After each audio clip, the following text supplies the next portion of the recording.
In the previous video, we explored using the squeeze theorem and determined the limit as x approaches 0 for sine x over x. In this video, I'd like to continue exploring sine x over x, where we talk about some of the properties of that specific function, and also to expand our knowledge of these trig functions divided by polynomials, such as tangent of x over x and cosine of x over x. In addition, I'd also like to work a couple of problems, but we're going to do that in a special way. I'll have more to say about that in a little bit. In the meantime, please remember to subscribe to this channel and click that like button. Smashing that subscribe button and that like button helps support my channel so I can continue to bring content that would help you. Now, let's get started. An important point about the limit as x approaches 0 of sine x over x is that the angle argument of sine and its numerical equivalent in the denominator must match. They have to be identical. For example, the limit as x approaches 0 of the sine of 3x over 3x also equals 1. However, if we look at the limit as x approaches 0 of sine of 4x over 2x, I cannot directly use this result.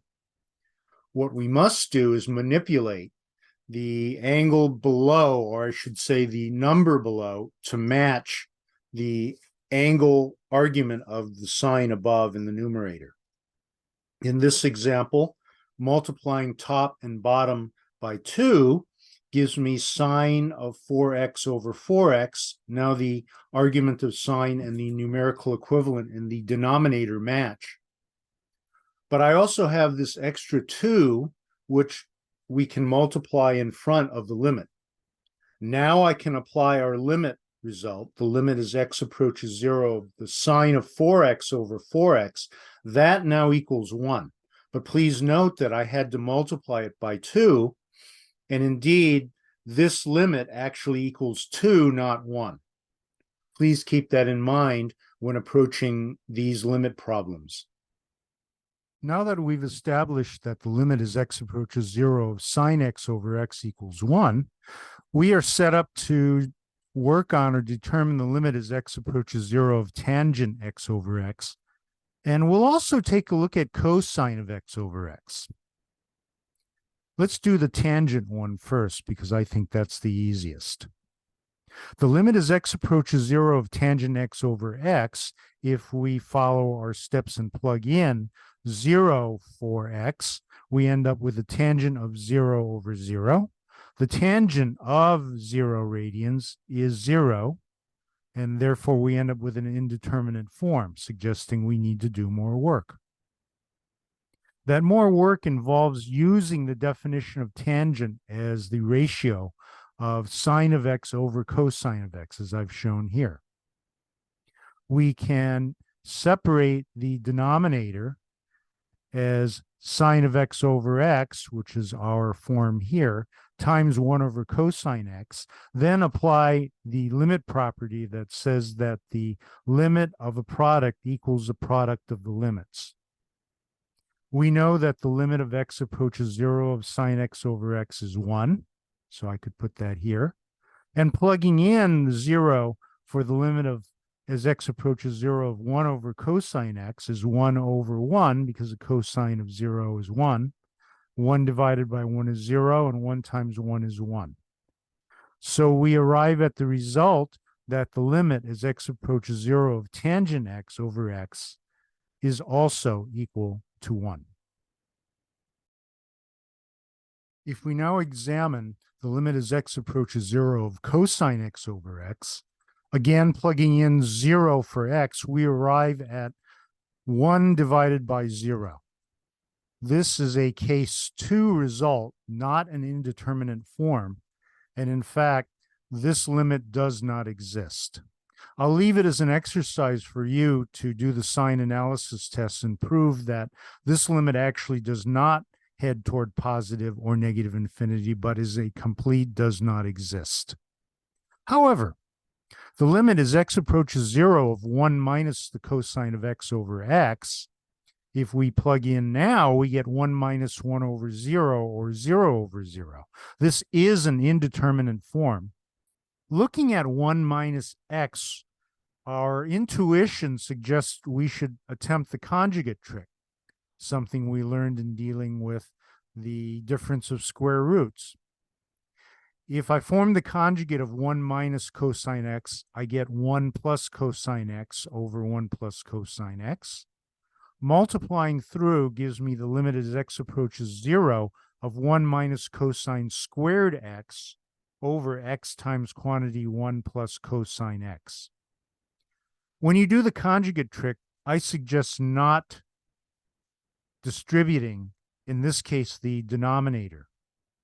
You can, of course, do that, but you'll only end up factoring out the x later.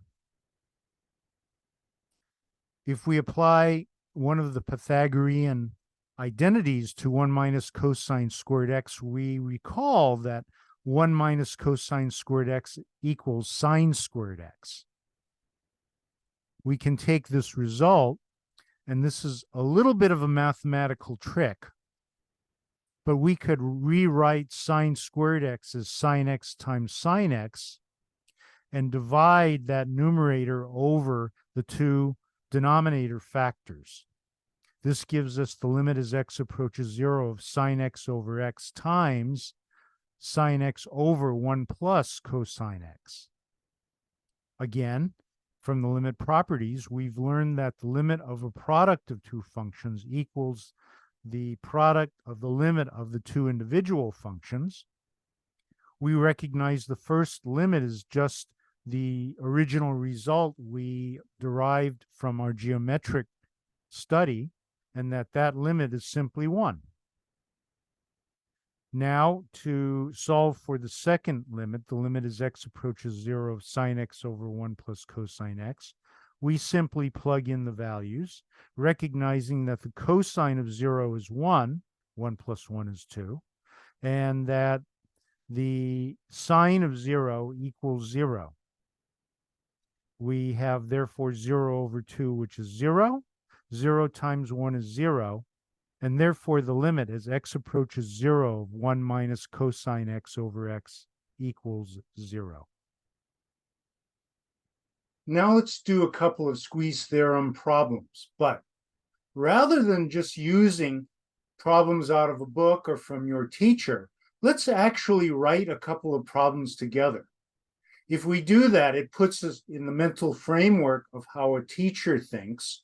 It gives us some notion of what it's like to anticipate questions we might encounter on a future exam. And it gives us an idea of exactly what is going on behind this kind of problem. This is a technique that I use to survive courses such as organic chemistry, and indeed to thrive to the point where I got a PhD in that field. And I'd like to show you how to do that. It's a skill that'll serve you beyond calculus, beyond chemistry, and through all of your future studies. So let's do that.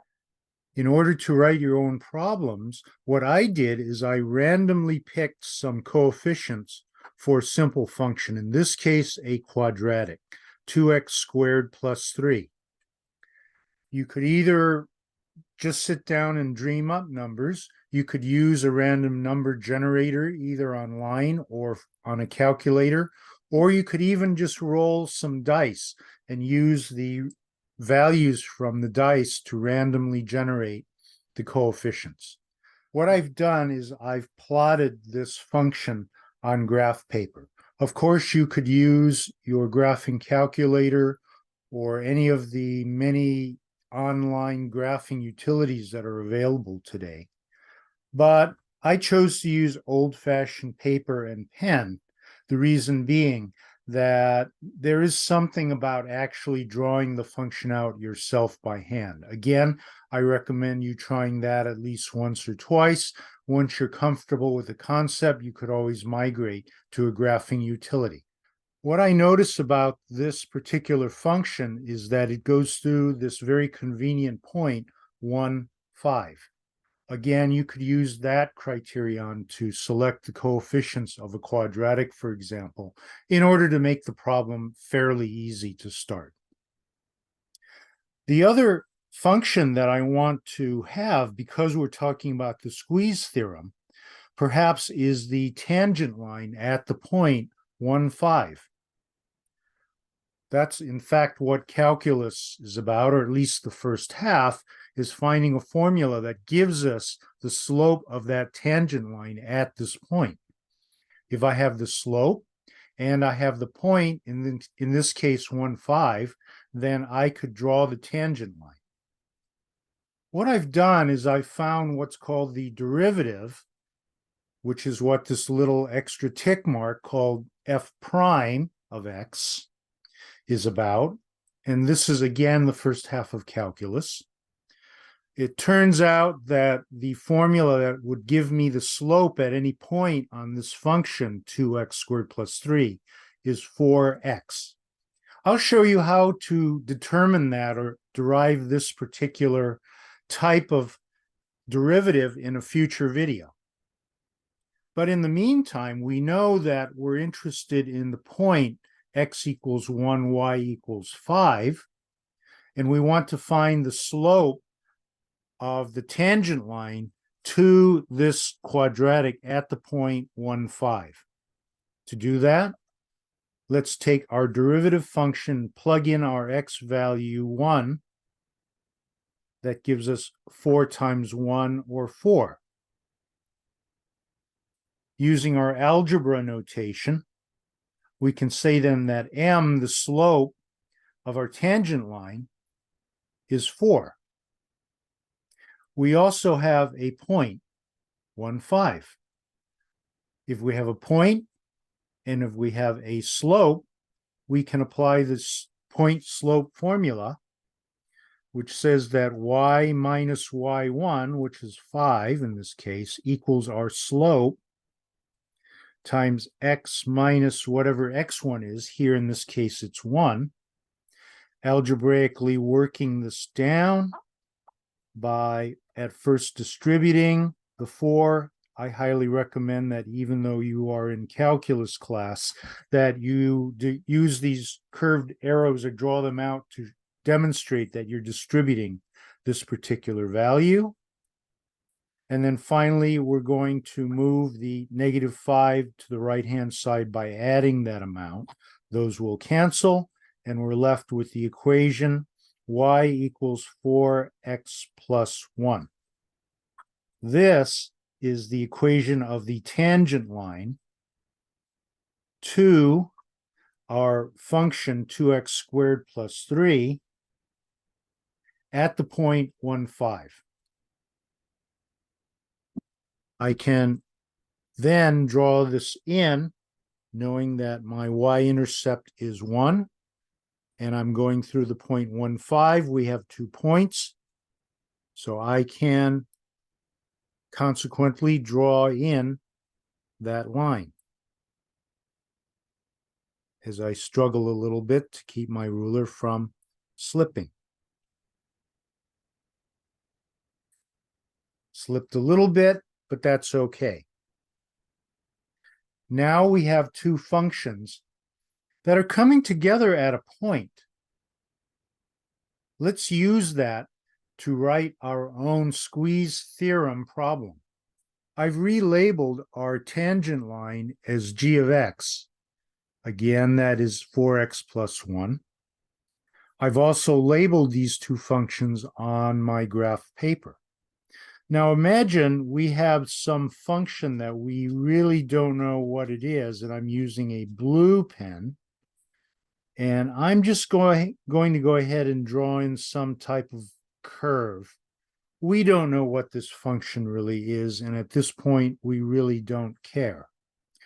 What we are concerned about, though, is the fact that I notice that g of x is always less than or equal to,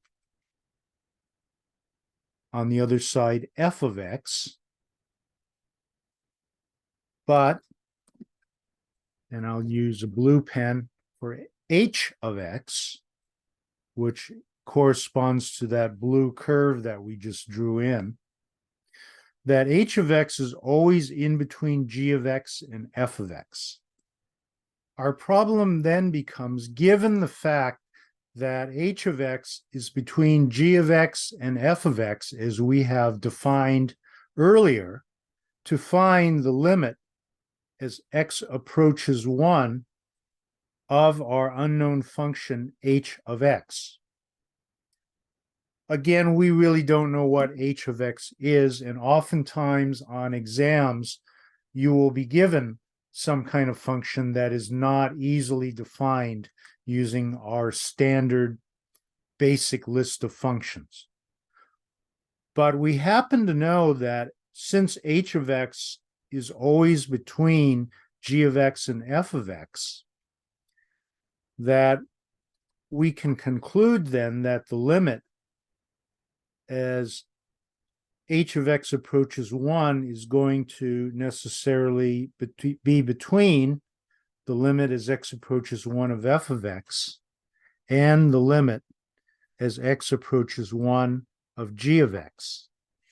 And we could go ahead and then substitute the right-hand sides for f of x and g of x, asking then what is the limit as x approaches 1 of 4x plus 1, and knowing that that's going to be less than our limit of our unknown function, h of x. And then finally, for the upper bound of our squeeze problem, squeeze theorem problem, we ask what is the limit as x approaches 1 of 2x squared plus 3. Now it's a matter of simply substituting. Again, that's always the first step in approaching a limit problem, is to plug in the number to see if we get a real number, a non-zero divided by 0, or an indeterminate form. Here, if I plug in 1 to x, I get 4 times 1 is 4 plus 1 is 5. And I notice that for the limit as x approaches 1 of this function, plugging in 1 squared is 1, 1 times 2 is 2, and 2 plus 3 is also 5. And what we can conclude then by the squeeze theorem is that the limit as x approaches 1 of h of x has to equal 5 because it is squeezed between these two functions. And that's exactly what we see in our graph. Another type of problem commonly encountered in the squeeze theorem section involves sine and cosine of a simple algebraic function. This algebraic function is serving as the argument for the trigonometric function. Something that is worth your time is to use your favorite graphing utility and prove to yourself that sine, in this case of 1 over x, is bound above and below by plus or minus 1. We could use that fact to create a new function, let's say by multiplying x squared times sine of 1 over x in front and defining that as function h of x. We can then ask, as we write our own problem, what is the limit as x approaches 0 of h of x? This is simply the limit as x approaches 0 of the right-hand side, x squared sine of 1 over x. Following our normal process for evaluating limits, we plug in the value x is approaching. We get 0 squared, which is simply 0. That's okay. But now we get sine of 1 over 0. And that is a problem because 1 over 0 is an undefined value. So how do we find then the limit as x approaches 0 of this function h of x? And the answer is the squeeze theorem to the rescue. We notice that because sine of any angle is bound above and below by 1, we can utilize the other part of the function x squared. And we notice that this function h of x is always bound above and below by two different parabolas, one that's a negative parabola and one that is a positive parabola, reflected simply across the x-axis. These are well-defined functions in terms of the limit as x approaches 0. So we will write that. Here's our lower bound. Here is the function in question that poses our difficulty for 1 over x. I'll go ahead and fill that in here. And finally, we have the upper bound, the limit as x approaches 0 of positive x squared. We could plug in our value as x approaches 0 of negative x squared. That simply gives us 0. Here is our unknown limit. The limit as x approaches 0 of x squared times the sine of 1 over x. And finally, we could also plug in 0 for positive x squared and get 0 for our upper bound. By the squeeze theorem, then, I'll just write s dot q dot, but that's my abbreviation. Don't write that on your exams. But this says by the squeeze theorem, the limit as x approaches 0 of x squared sine of 1 over x is going to be equal to 0. Please note that the limit can exist even though the point itself does not exist. H of 0 in this case is undefined.